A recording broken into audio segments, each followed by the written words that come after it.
given by the individual host and their guests do not necessarily reflect those of Para X, its affiliates, or its sponsors.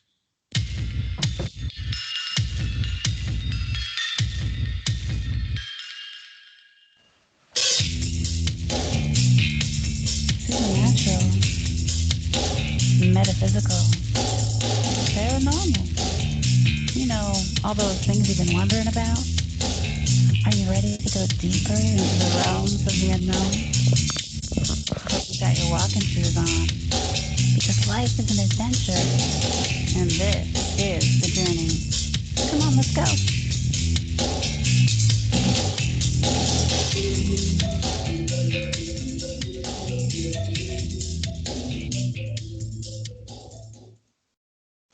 Hello and welcome to the show, everyone. I'm Jen Cruz, your host tonight, and this is the Journey Radio Show. Hey, we're showing up as the She-Squatchers, and so I've got my trusty teammate, Tammy Trickle, with me on the line. Hey, Tammy. Hi, everybody. I'm so excited to have you here. Since Jenna cannot be with us again tonight, she's actually taking a few weeks off from the show to do her self-care. So it'll be a little while till you see Jenna, unless she decides to brighten our day one day and just pop in. But for now, she's taking a few weeks off. We have a very exciting guest for you tonight. We've got Jason Kenzie. He's an animal photojournalist, adventurer, and skeptic. And Jason Kenzie ventures into the deep, dark forests of British Columbia, Canada, searching for evidence of the legendary creature known as Sasquatch, our favorite subject. Hey, Jason, are you there? Hi, I'm here. Hi, awesome. I got to tell you, Tammy and I both watched your documentary, and you made us giggle more than once. It's so funny. I laughed so many times. I'm glad I made you giggle at least once or twice. I love a good sense of humor. That was so funny. We're goofy, just so you know. In our real natural element, we get goofy. So we love that. When you're in the deep, dark forest, surrounded by, darkness and possibly getting eaten by a, bear, you have to kind of keep yourself lively by joking and being humorous and keeping yourself calm. Yes, absolutely. So are you always out there by yourself? Sometimes I have a couple camera people that's with me.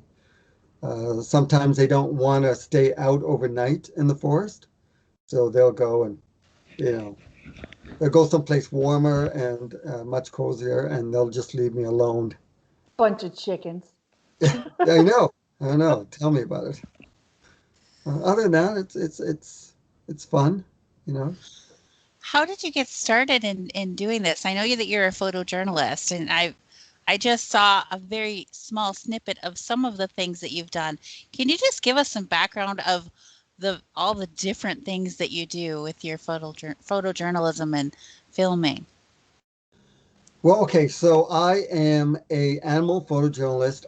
I started, doing photography. I started doing, weddings and events. And then one day someone wanted me to take photos of their dog. And so I went and I did the photo shoot of their dog, and I fell in love with the little furry guy. I've always loved dogs, cats, parrots, baboons. Okay, I'll take that last bit out. But I do love all animals. And so I started taking photos of people and their pets, their dogs and their cats. And then one day someone came to me and said, I have a caiman, like a small crocodile that's in basically a bathtub that I have downstairs. So I went to their place, and when I went downstairs, sure enough, they had this like 4-foot caiman in their tub, and the photo shoot was amazing. And that was the first time I went out and got myself a little video camera, because I would tell everyone what I'm doing, like on my friends, and they wouldn't believe me. They're like, to my face, they're, oh, yes, of course, Jason, you're doing this. That's fine. Behind my back, I know they were like going, yeah, this guy's just full of it. There's no way. So I went and got myself a camera, and I filmed it, and I showed it to my friends. And the photo shoot was so amazing. I was like this close to the face of the little caiman, and I just wanted to do more animals. So then people started hiring me who had like tigers and bears and kangaroos and wolves and monkeys, like everything under the sun. And it was just exciting. And then people would tell me their stories about how much they loved their animals. And some of the stories were absolutely amazing. And that's why I started filming, interviewing people on the love that they have for their animals. I have 300 plus videos on my YouTube channel. And then my entire life, I've always had a fascination with the unknown. Could be ghosts, could be monsters like Loch Ness, Ogopogo, Sasquatch, anything that people are scared of. And so I went out and started doing some research. And I'm a skeptic. I'm not sure if they're real because I can't truly believe Sasquatch is real unless he walks out of the forest, slaps me in the face, and then walks back into the forest. That's the only time I will literally believe that Sasquatch is real. But it doesn't mean that I can't, I cannot not believe that there is creatures out there in the forest, right? Because the forest is, and the world is so big, and there's a lot of stuff that, a lot of areas that have not been touched by human civilization yet. So who knows what's out there? I just have a lot of fun doing it. Oh, yeah. I saw some of the photos on your website, and the one of you riding on an ostrich was crazy. Yeah, that was interesting. I got out there onto the farm, and I'm doing the interview, and I'm taking photos of the ostrich, and the entire time I was there, I just kept biting my tongue, going, okay, should I ask that I can ride the ostrich? I really want to do this. So finally, I just turned and said, hey, can I ride your ostrich? And he looked at me, he's like, well, no one's ever asked me to do that. Sure, you can ride the ostrich if you can get on the back. So after 3 attempts, I finally climbed up onto the back of a truck, and I just one heap landed, got onto the ostrich, and it just took off like a bullet. And those things go fast. They can go up to 45 kilometers an hour. And I think I got up to about maybe 20 clicks before I decided I was just gonna, jump off. Okay, I lied. I got thrown off. But anyway, I hit the ground, I rolled, and I got up, and I was just dancing around going, yay, I did it. I rode an ostrich. That is fantastic. Now you have to enlighten me. Is riding ostriches something that people do, or is this just your idea? No, all the time. In Canada, it's like the next big thing. Forget about horses. No, it's ostriches. You walk down the town, like any street, there is just hundreds of people just riding ostriches. I don't and believe polar you. bears.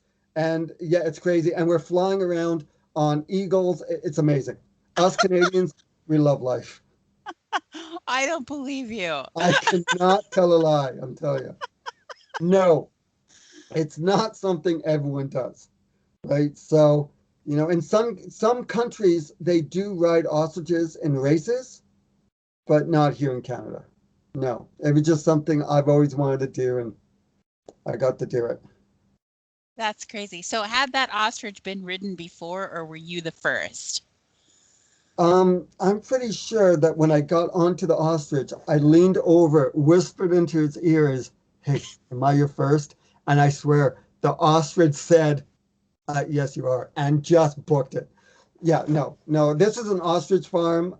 No ostrich there has ever been ridden. So yeah, it was fun. I'm telling you, I had the best time. Oh, you're cracking me up. I'm trying so hard not to beller out laughing on the radio here, but oh my Don't goodness. you dare laugh, okay? This is serious stuff we're talking about. Okay, everybody out there listening, this is, we were giggling through his documentary about Bigfoot. Obviously, he's always got a sense of humor, but that's too funny. That's too funny. That I was bet the that was so funny to watch. Even, you know, just you trying to get onto his back would have been funny, but to see you get on the back and ride around, oh my gosh. To be a Did that get on platform. video? Did that get on video? What getting onto the back of the Riding it? Yeah. yeah, oh yeah, yeah. I even Oh, I have gotta watch a that. video of the first two attempts where I got on and off like really fast, like just kind of jumped on and then got rolled onto his back. The reason why I wanted to ride the ostrich is to get myself used to when I do come face to face with Sasquatch and I can try and get on his shoulders and just book it through the forest. You know, so it takes training, and you know, when that happens, it's going to be one heck of a day. My And you know makeup. what? Any pictures and videos that are actually shot of that day that I do get onto the back of the Sasquatch will be blurred anyway. So,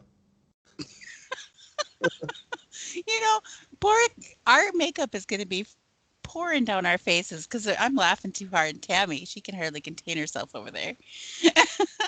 I know, I'm glad I have a mute button. Oh my gosh, that's crazy. That's crazy. Oh, you should change your name to Jason Crazy. pretty much, I'll do that tomorrow. Okay, Crazy all right. Jason. Jason Crazy. There you go. There you go.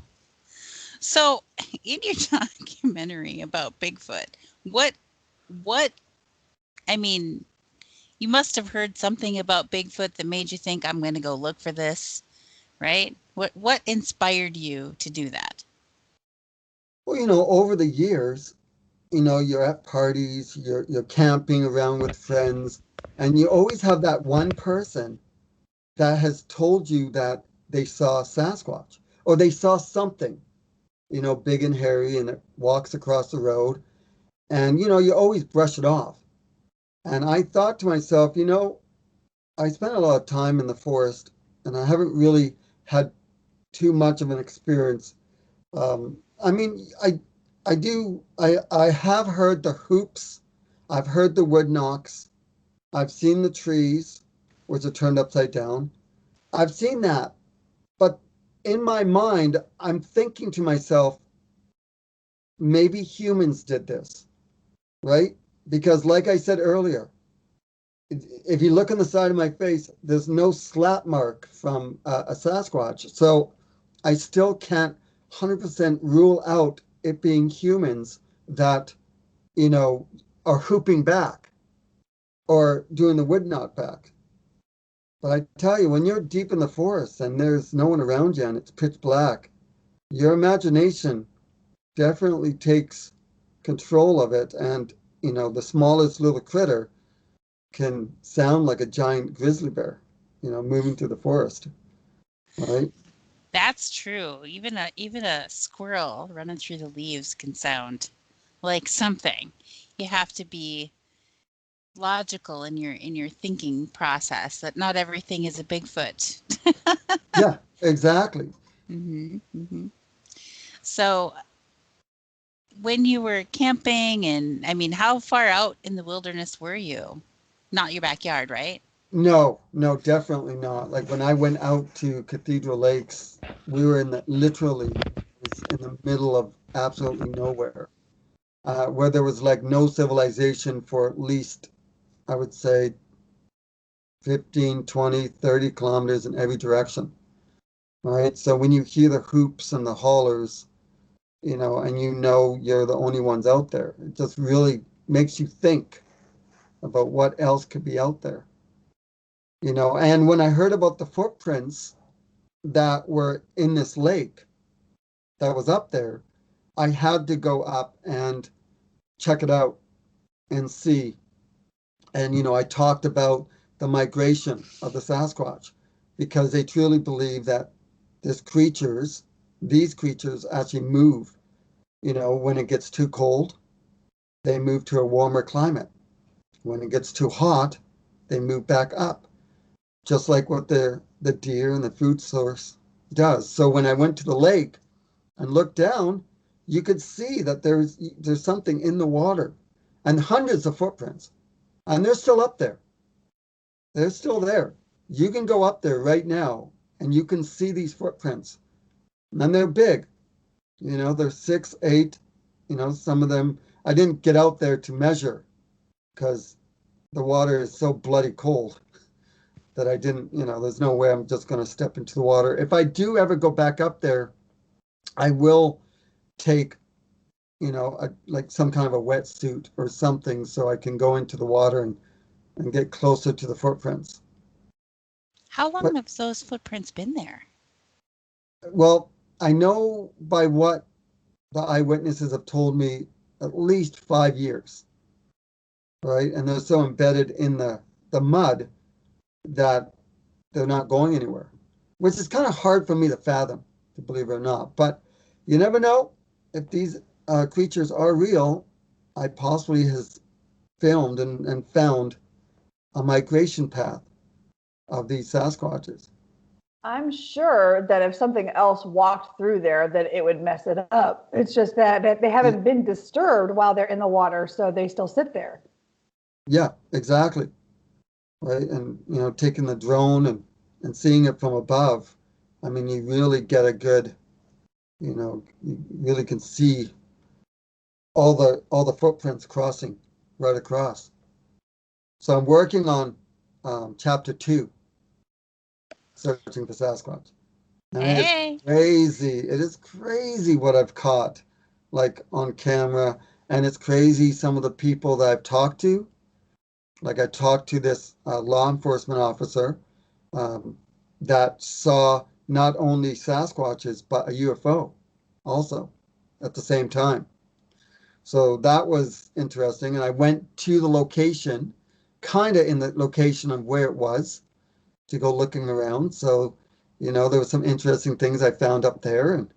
And then I met with this other lady that, she, I don't want to say too much, but she had some really interesting things that she told me about Sasquatch. And if it's true what she told me about Sasquatch, it could literally change everything we ever thought we knew about the evolution of humankind. So it's going to be interesting when I get to play it. And then going way off into the forest at night and using the FLIR and the infrared and some of the stuff that I caught on the FLIR that I could not see with with the visibility of my eyes, couldn't see it at all, but on the FLIR, it was incredible. Like the things I found. So I'm going to be putting this in my next documentary, and I'm actually going to put the raw footage unedited of the FLIR and let everyone look at it and just judge for themselves what it is that's moving back and forth in the forest. And I'm pretty sure it's not a deer. And yeah, it was quite interesting. So that's a thermal camera. Do you have a favorite setting on there, or do you flip through the settings when you're seeing Yeah, something? sometimes I'll flip through the settings, but I do like where you can see the red, the hottest. So you see the cold, and then you see anything that has heat. It's like red. I just like putting my hand in front of it and just seeing the colors of my hand. It's Pretty psychedelic, That's isn't all I it? do. I go out there and I, forget Sasquatch. Look at my hand. Oh, that's incredible. This is like the way I shouldn't have eaten those mushrooms earlier. Right? Right? Oh, you're too funny. You're too funny. I'm really liking the black hot setting at this point when we're looking in the woods at night, especially when it's cold out, because then whatever's showing up as black is warm. And then hair shows up as white, Yeah. stark white. So that's really easy to see. So tell me your most incredible Sasquatch. Oh, how do I pick one? Tammy, you can tell you're most incredible.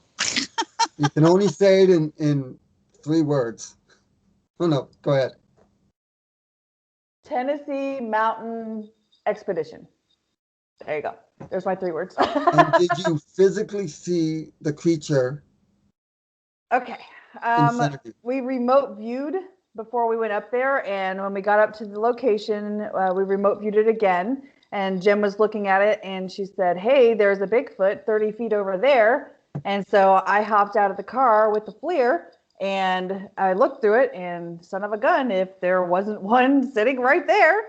And he was sitting there, and I was trying to record, and it was my first time using it, so I didn't know the buttons. Yeah. And I'm like, how do I record? How to record? And I'm sitting here looking, and he like puts his arm up, and there's all this hair hanging down off of it.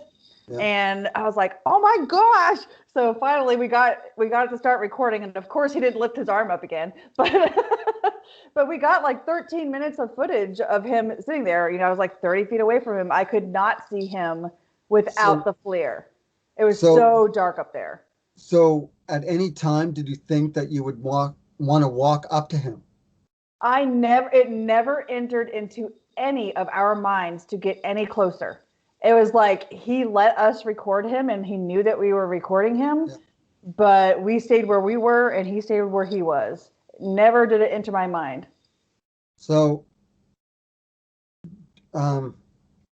whatever happens, the one thing that does go through my mind is when I'm out there in the forest, is there is animals out there that will do damage to you. Obviously, bear, cougar, lynx, wolves, right?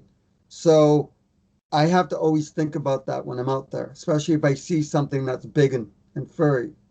I'm pretty sure that if I saw something that's full of hair, walking on two legs, going into the forest, I think I'm going to run after it. And the only reason why I'm going to run after it is because in my mind, because I don't know if Sasquatch is truly real, that this thing is a person in a fursuit. And if it is a person in a fursuit, there is literally no way that he can run through the forest in a suit with me running after him. Like, I would catch up to him. Right. Maybe. Right? Yeah, if it was a human, yes. No, if someone's in a suit, in a suit, you would catch up to them. I would catch up to them because there's no, like, wearing a mask with holes, you know. So when I was working in the movie industry, I actually worked on a movie called Dungeon Siege, right? It had it had Jason Statham in it, and I played one of the monsters. It was a creature that was done up, had a mask, and I got trained by a professional monkey expert to walk like a monkey, or to walk like a gorilla, or to walk. And I got trained by someone with a special, or with a sword. So I had to combine walking and fighting with a sword. And if anyone looks into that movie, they'll know what I'm talking about. But they took us into the forests, and we had to do a fight scene where we had to run down through the forest, down a hill, with the good guys in armor running up the hill at us. And so me done up in this monster outfit with a sword and had to run through the forest with these big floppy feet on my feet. It was almost impossible. Like I was able to do it, but it was difficult because you're jumping over rocks and logs. So I understand what it takes to run through the forest wearing a big suit. So if I do see something furry and I know it's not a bear, I'm going to run towards it to try and catch up to it, because if it's someone in a suit, I'll catch up. If whatever it is outruns me in the forest, then I'm going to have to rethink everything I ever thought about Sasquatch. What if it doesn't run away from you? Well, then I'm probably get more than just a slap on the face. The thing about it, my footage is the fact that hair in this video is white. My hair, I walked in front of the camera, my hair was white. My clothes were dark. Yeah. And this creature was white. So it wasn't wearing a costume. Oh, it was actual hair. So that part, but that being said, you know, I guess you never know what you're going to do in the situation until it happens to you. Yeah. And I didn't know if I would run away scared or what, but you know, it was just exciting, and I just wanted to get the footage. I was happy that I got the footage. It never even entered into my mind that I wanted to get a closer look. Oh, that's awesome. I'd love to see that footage. Yeah. It's Well, on you our can. YouTube channel. It's So on then our I'm going YouTube. to go, you can send me the link a little bit later, and I'll check it out. I think that'd be kind of cool. Maybe I can put it in my documentary. There you That, go. It's very amateur footage. We don't even know but how that's to okay. edit. That's okay. I'm pretty amateur too. You know, half the time I put the camera to my face, it's backwards. So You get real good close-ups of your eyes, though. yeah, exactly. I'm like, this is a Sasquatch's eye. That's funny. We don't even really know how to edit videos. We just plop them up there. Yeah. I'm going to learn. At some point, I'm going to get a computer that has the ability to edit footage, and I'm going to learn how to edit our footage. But right now, it's raw. How new is your computer? How new is it? This is not even a computer. It's one of those, what is it, an Asus netbook or something like that. It doesn't even have a USB port on it. No? Because it might come with Movie Maker. Oh, I don't know. So you just go and just type in Movie Maker, and that's a very simple editing. And it's simple. You just slap stuff together and boom. Okay, I'll have to check that out. Tammy can be our new video expert in editing because I'm not gonna. I do enough. I can't handle more information in here. You do have a lot of information in there. The things that come out of your mouth, I'm like, how does she remember this? We did a 3-hour interview last night, and I was like, they were worried about how are we going to talk for 3 hours, and I'm like, did you get enough time talking, Tammy? No. No, and poor Jenna, you're like, hurry up and go through your story really fast. It's like, well, that's because sometimes she goes on into other parts that get confusing. okay. Sometimes, so I was like, just tell the basic parts, and that's what people really want to hear, because she had a near-death experience, and so she was telling that story, and you know, that was the most clear she'd ever told that story. She used parts that she had never told me, like about the stone path. She never told me that before. So that was yeah, very cool stuff. We can just visit a little bit about that a little bit more, I suppose. But yeah, last night I went off the beaten path a little bit, thinking I needed to fill more space in a 3-hour interview. And so I went on about DNA, Bigfoot DNA, and mitochondrial DNA, and nuclear DNA, and all the different studies. And what else did I talk about? Oh, and the natural empathic ability of animals and plants and trees, and the science that backs all that up. I went on about that for what, half hour? Yeah, was that The Secret Life of Plants or something like that? Yeah, Yes. yeah. And how that's a natural thing. And you know, all these people in the world, there's so many of them that are having what we would call a spiritual awakening, where they're suddenly becoming aware that they have some empathic abilities, where they're sensing other people's feelings or pains, and you know, they might feel like it's a big curse or it's a huge thing, but it might only be just the tip of the iceberg of what's really available, because they're just opening up to that, because most people have been so disconnected to everything in their environment. People have become disconnected from nature in general. So, but this is a very natural thing that all animals, plants, and trees, all of them have these senses, and it's been proven scientifically. So, well, you should have seen the conversation I had with my banana earlier. It was like, just peeled it, and it was delicious. That banana did not want me to eat it at all. But, you know, I was hungry.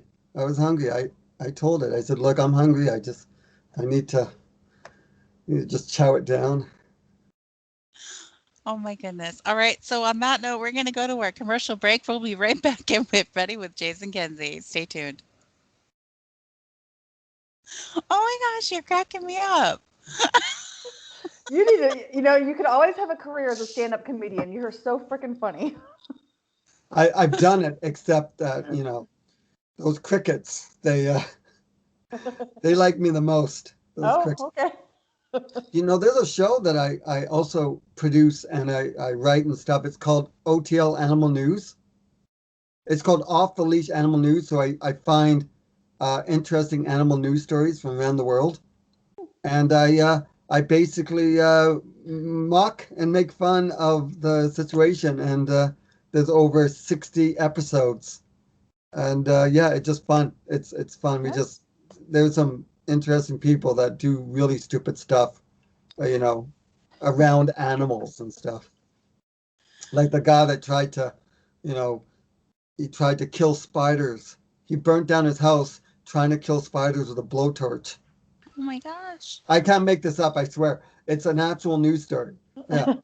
Yeah, so we made fun of that because it's just funny just to begin with, right? So it's like, yeah. Well, spiders are pretty scary. Yeah, well, I've held the world's largest tarantula. Yeah, I had it walk on my face. It was massive. I just could see the fangs like under, and the thing was the size of a plate. Exactly. Okay. We got 30 seconds. 30 seconds. That's just crazy. There's no way I would care. I would no spiders. Thank you.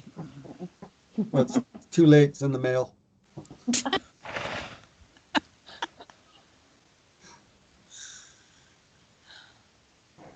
Oh.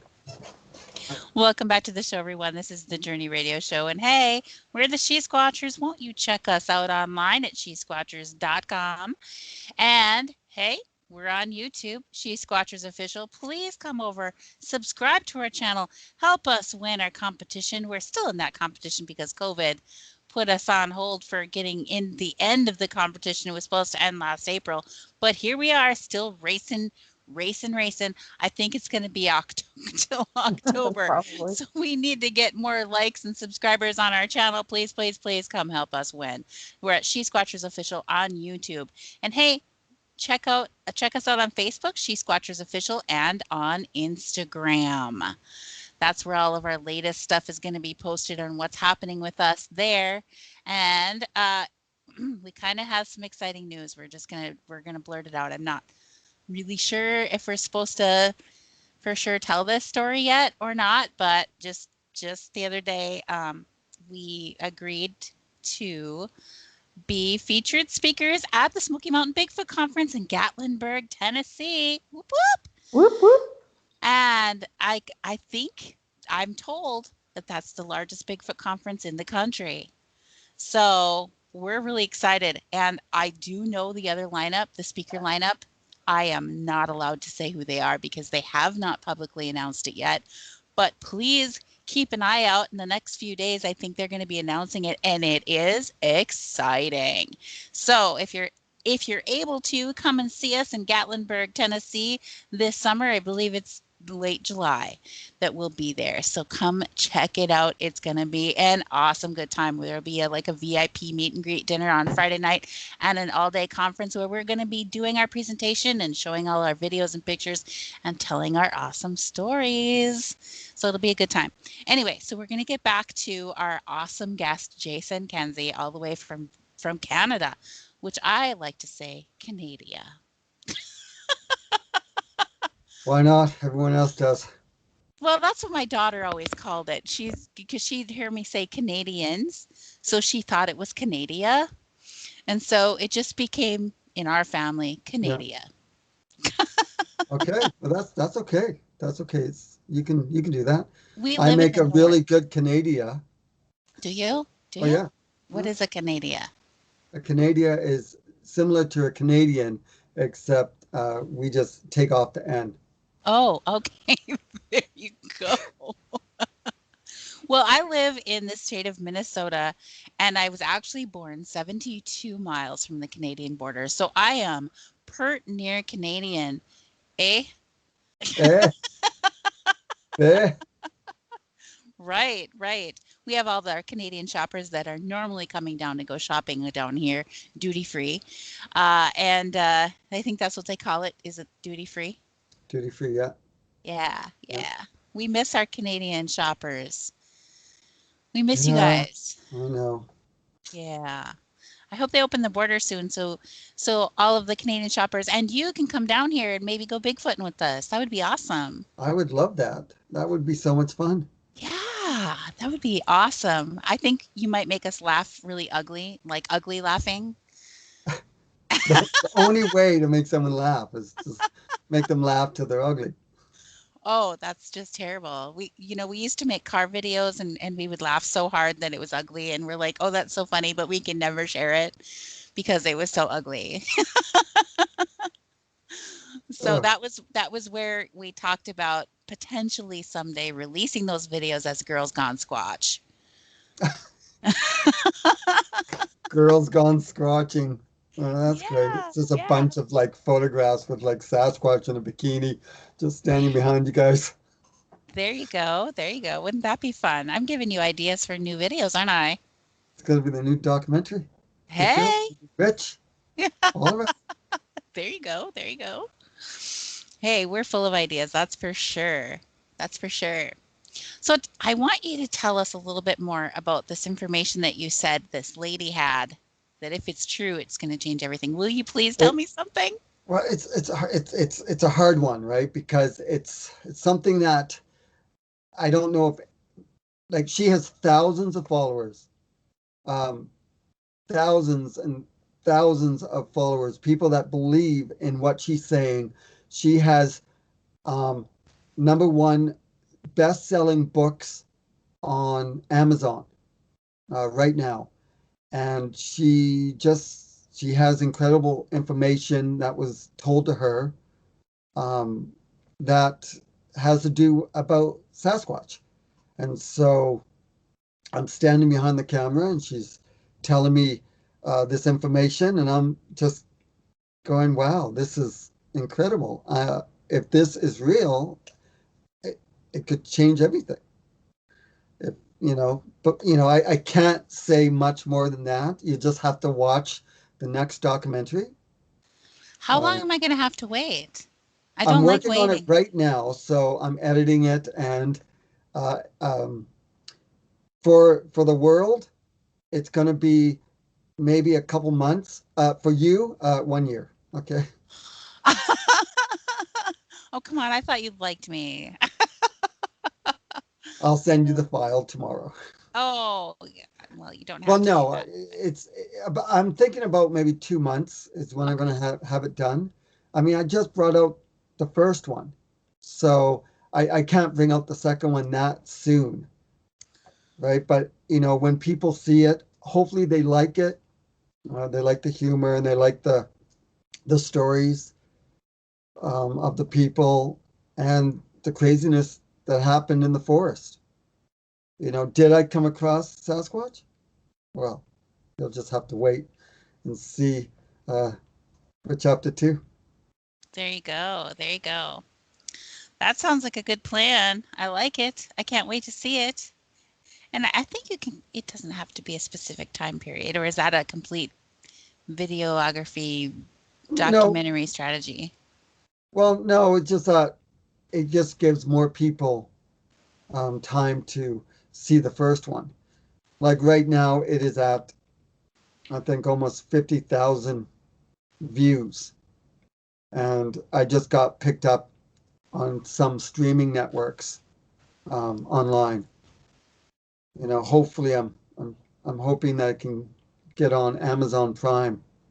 So, fingers crossed for that. Got them crossed for you. Got them crossed for you. I think you'll do good. I think you'll do well. You're funny. We like your approach. We like to laugh anyway. So we're not the sneak up on you Bigfooters. We don't camouflage. We're laughing and having a good time, and we're hoping that brings them in. Yeah, exactly. And that's what I believe is, a lot of people think that when you're hooping and hollering and word knocking is lame and was, basically invented by TV, which could be a big possibility that is true. But the one thing that it does do, because we don't know what we're saying back to them, right? We're hooping and hollering, and for all we know, we're telling them off. We don't know, right? Because we don't speak, hairy creature.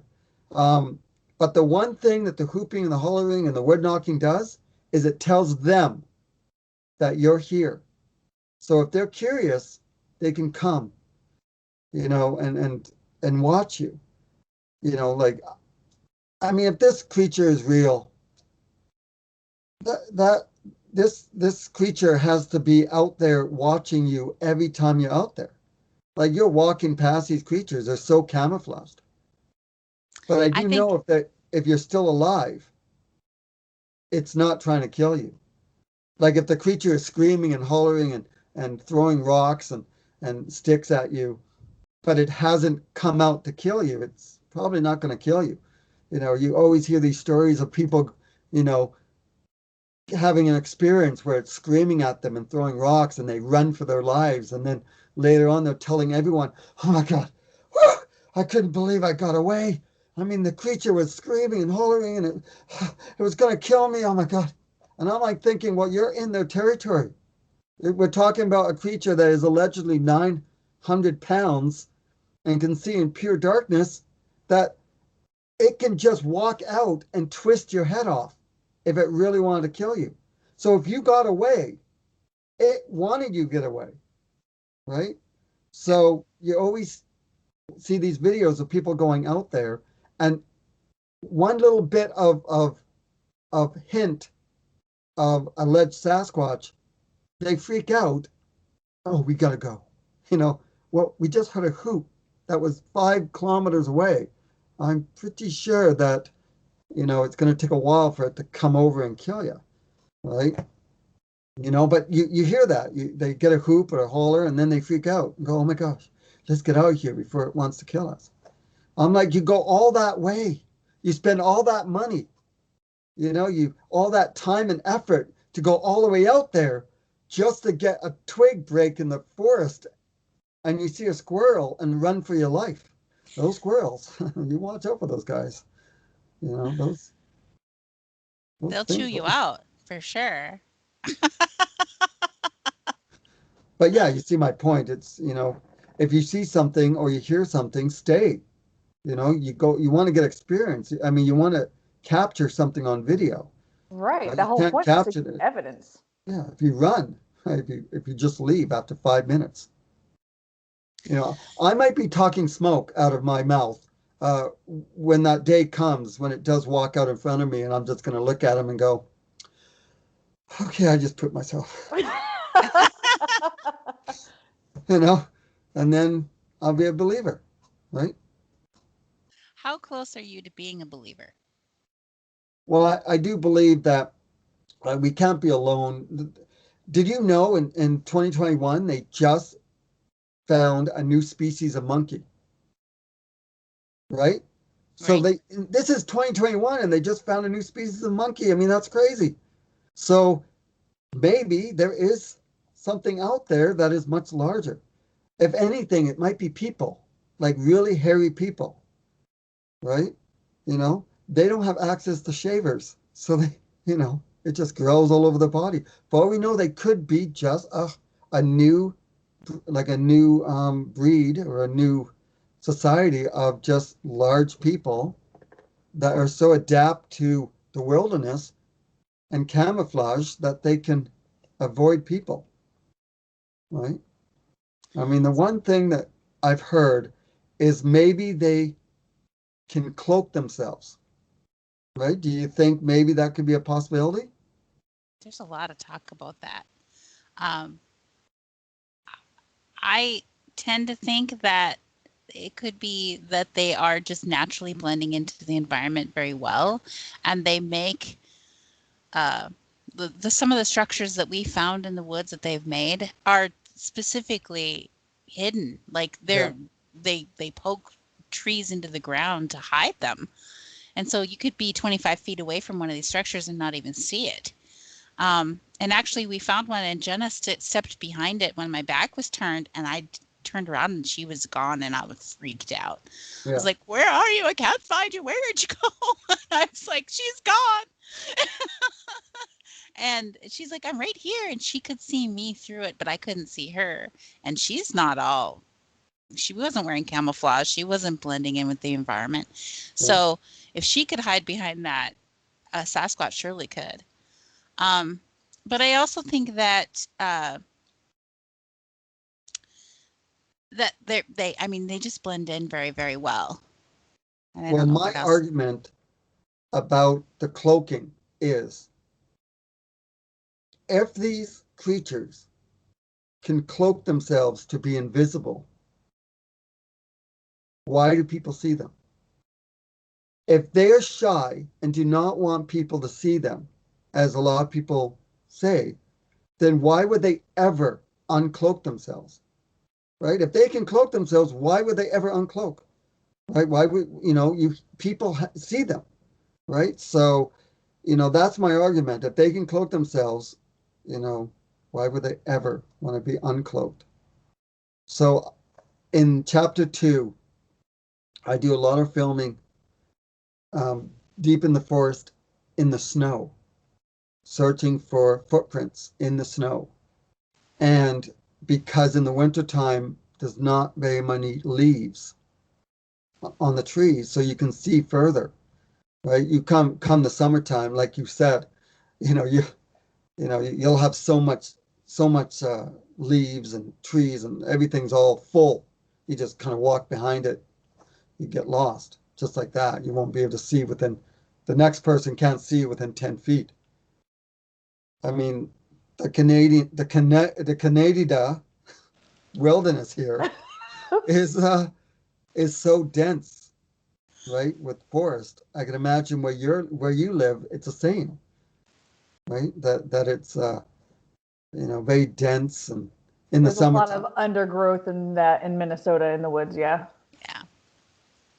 There's a lot of undergrowth that really fills in. And some places that I want to go, I've had to wait until the fall when the undergrowth dies down. Yeah. So I can say in chapter 2, I actually built myself a little ice cave, like a little ice shelter, like a snow shelter, and I crawled in and slept overnight. And middle of the night, something comes walking around that's stepping around, breaking branches, and it's the middle of winter, so there's no bear.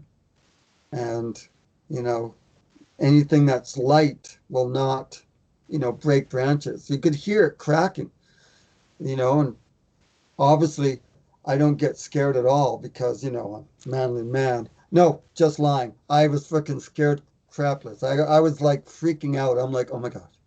I'm looking around. I have my infrared shining, my flashlight shining in the forest, and then all of a sudden I turned and looked and oh my gosh, like what I saw was crazy. You're gonna have to watch chapter 2 to see what I found. Oh man, the cliffhangers you keep leaving me with here are just killing me. I'm excited to see it. I am excited to see it. And if the clip comes out that you're riding an ostrich behind the corner, you're gonna crack me up. But just for you, I'm just gonna dress someone up in a Sasquatch costume. I'll just get onto his back in the middle of the shoot, just kind of run by in the background. I'll just interview someone, right? I'll just be Make like, sure he's wearing like a She-Squatchers hat or something. In the background, and just see me running back on the back of like somebody dressed in a Sasquatch outfit, just for you. Just for me. That's awesome. Well, I'll get credit for that then. I'll be famous. Yeah, you'll be.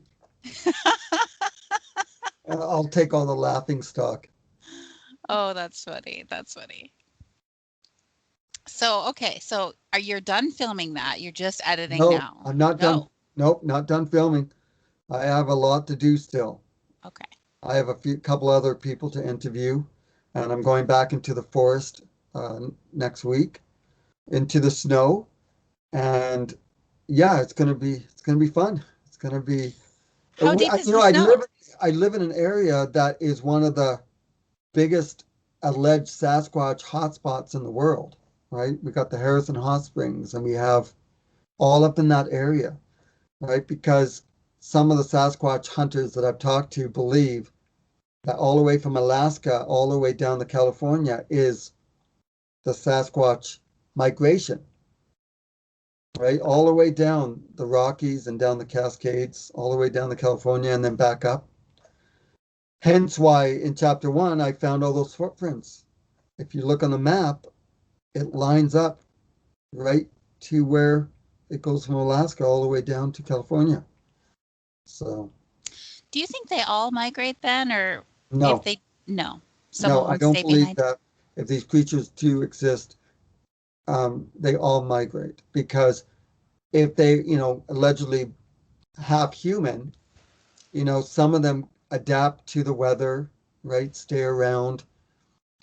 And I think they stay put in one place. Some of them, right? Some of them will migrate, bring the food back. I mean, who knows? Really? Like, who truly knows 100% about Sasquatch until, Nobody, until we find one that's willing to talk to us and we can exactly, ask questions. you know, Until then, nobody is an expert and we're all just learning together. yeah, just comes walking out and says, hey, you know what? I want to be famous. Or interview me. I'll be the one. It's I'll be the me. one. Is your name Daryl? Or Kevin? Can I call you Satch? Well, while Jen turned off her camera for a second, I wanted to ask you, what is the scariest thing that you've ever encountered in all of your videos? Well, so there was a one time, so I was in Florida and I was with my brother and I was with another friend and we're walking in these dikes. It was in the jungle. And we're going to a swimming hole. And we're just walking and all of a sudden the rain in Florida just comes down so fast. It's like it's so hard. And we're like, it's sunny. What the heck? And you turn around and you see a wall of rain coming. And so we all scattered to break off those palm tree leaves, right? Those palms, right? Because they act as umbrellas. So I went and I went as far down to the ground to get, I wanted as big as the stem as possible. And as I put my head down to start cutting, I hear a vibration, like a buzzing. And I lift my head and right in front of me was this 7.5 foot eastern diamondback rattlesnake. And I remember looking at its mouth and seeing the tail. And I thought it was a watermelon. No, I actually thought it was a black indigo snake because they will mimic the rattle too. And everything happened so fast. So I was going to grab it. And my brother grabs my hair, and yanks me back and screams, rattlesnake. And I jump back and I go, hey, no, it's a black indigo snake. And then I came to my senses and looked and I could see that it was a eastern diamondback rattlesnake. And I'm surprised that it didn't bite me in the face. Yeah, because if it hit me in the really face, lucky. I may not be here now, right? Or I would just look like this because it would have got me in the eye. Popeye. That would kind of suck because I would just end up walking in circles like most of the time. I had asked him, Jen, what was the most scary thing that he had experienced so far? Okay. Yeah. And you know all the different.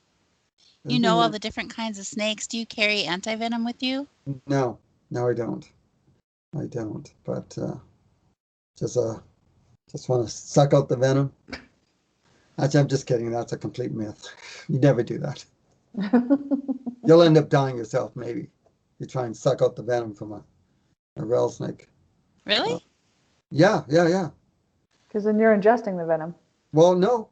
You get on your mouth, right? And if you have a cut in your mouth, or you could, a lot of times people do have cuts in their mouth, and if the venom gets into there, before you know it, you could be in severe danger.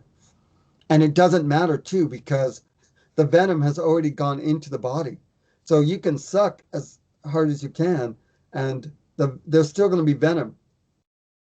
I mean, the best thing you can do is basically just pull it tight. Just, grab off a shoelace or something and go straight to the arm or the above the cut or the bite mark, and then just either try and go for help or yeah, that's the best thing you can do.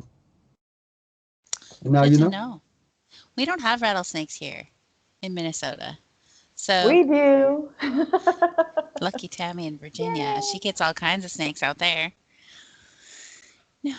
I had never seen a glue trap for a snake before until I went to Walmart here in Virginia Beach. I Oh was like, yeah, ew, ew. yeah. That's a really they suffer a lot when they. Yeah, that's not a nice way to go. No, it isn't. I wouldn't use one. No, but No. So okay, so you're working on your Bigfoot documentary. Do you have multiple projects going on at once, or do you just focus on one thing at a time? no, I do have multiple. I do. I have another pet adventure. So I do these animal adventures, right, with the animals. So I have one that I'm doing now, and because of COVID, I can't go too far away. So the ones that I'm doing now are like dogs and kittens and there is a hawk, a lady that has hawks out here, which is nice. I'm trying to get one with an owl, a lady that has owls, right? So, these people hire me to have these amazing animals. And my motto is, if I'm going to photograph and interview you on your animal, there can't be any cages. I have to be able to hug the animal, right? Meaning I have to get close to the animal. There's no point in me taking photos of an animal in a cage because I might as well just go to the zoo and just shoot through the bars, right? How much fun is that? I agree with you completely on that. I do. I completely agree with that. I love that. That would be so much fun to me. I want to do that too. Well, Do you have a I'm very website or envious. anything that people can reach you at? Yeah, you can check out my website. It's lifethroughmylens.ca. Lifethroughmylens.ca, and everybody go check that out. It's fun. You got to see him on the back of that ostrich. You have to look that up. I have to go look that up. If you want to see some of my videos, you can go to my YouTube channel. It's A Photo Warrior. So APHOTOWOIR Photo Warrior. Forget that. It's warrior. It's warrior, just like Conan the Warrior. So it's A Photo Warrior. Awesome. Very cool. And I hope that when they open the border, you'll come down and hang out with us somewhere when we're out and about. That would be totally fun for us. Yes, I would love that. That would be amazing. Awesome. Well, let me know when the border opens and we'll try to hook you up with someone that'll try to help you get across the border. Yeah. Well, hopefully next year, I think that's when the border is going to open. I mean, we can still fly in. Really? Yeah. Wow. I mean, we can still fly in, but when I come back, it's going to cost me $2,000. Thank you for coming on the show. Just for the hotel when I come back. So. Thanks so much for coming on the show. Thank you guys so much. You guys are awesome. Thank you. Good night, everyone. Good night. See you guys.